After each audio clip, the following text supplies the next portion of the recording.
मी doctor Santosh Wankhede, कीटकशास्त्रज्ञ, प्रादेशिक नारळ संशोधन केंद्र भाटे येथे कार्यरत आहे। नारळाला म्हणजेच माडाला नुकसान करणाऱ्या प्रमुख किडींमध्ये सोंड्या भुंगा ही एक महत्त्वाची कीड आहे।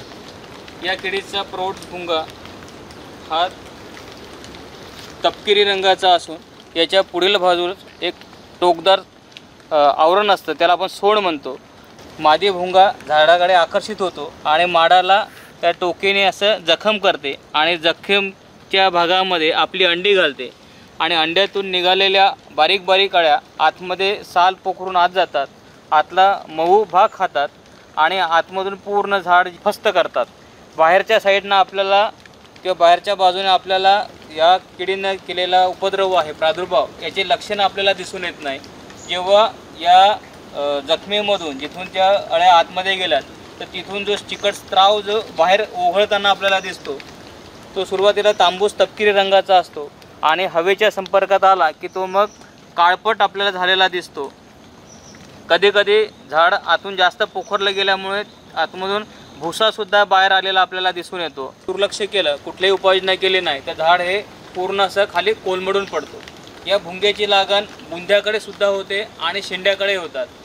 सहसा 4 ते 15 वर्ष वयोगटातील झाडे या किडीच्या प्रादुर्भावाला प्रमाणामध्ये बळी पडतात आणि या किडींचं व्यवस्थापन आपल्याला करायचं असेल तर प्रतिबंधात्मक उपाययोजना म्हणून नीम केक 100 ग्रॅम आणि 5 ग्रॅम हिंग याचा पेस्ट तयार करायचा, त्याच्यामध्ये थोडं गुळाचं द्रावण टाकायचं आणि ती पेस्ट या बुंद्याला 1 मीटरपर्यंत जर आपण लावली वासाने हा भुंगा त्याकडे आकर्षित होत नाही आणि अशा प्रकारे सुद्धा या किडींचे व्यवस्थापन आपल्याला करता येते। या किडींच्या सर्व अवस्था ज्या आहे अंडी, अळी, कोश आणि प्रौढ ह्या चारही अवस्था झाडाच्या आतमध्येच पूर्ण होतात आणि जर या किडींचं व्यवस्थापन आपल्याला करायचं असेल हे इमिडाक्लोप्रिड हे 1.5 ml 1 लिटर पाण्यामध्ये घ्यायचं। प्लास्टिकची जी रिकामी बॉटल आहे त्याच्यामध्ये ते 1 लिटर पाण्यामध्ये 1.5 ml इमिडाक्लोप्रिड टाकायचं।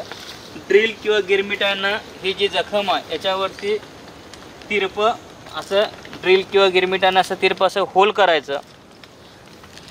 होल केल्यानंतर अर्धा इंची जाडीचा हा ड्रीपचा पाईप घ्यायचा जो 1 फूट लांब असेल, त्याला त्या जखमेतून ते जे आपण पाडलेलं किंवा छिद्र आहे त्याच्यामधून आतमध्ये टाकायचं आणि आपण तयार केलेलं विषारी आमिष जे आहे कीटकनाशकाचं हे पाईपांमधून आपण आतमध्ये सोडायचं।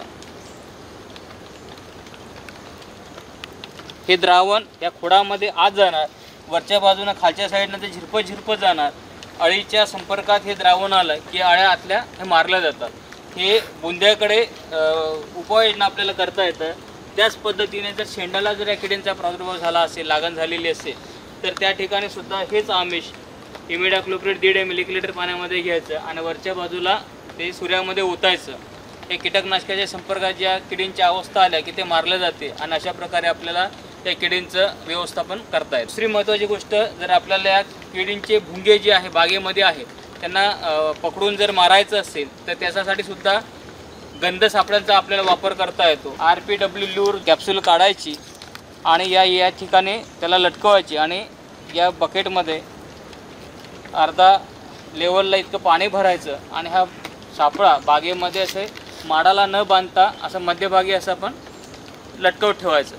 आपल्याला हा व्हिडिओ आवडल्यास लाईक करा, शेअर करा, बेल आयकॉनवर बटन दाबून हे चॅनल सबस्क्राईब करा। धन्यवाद।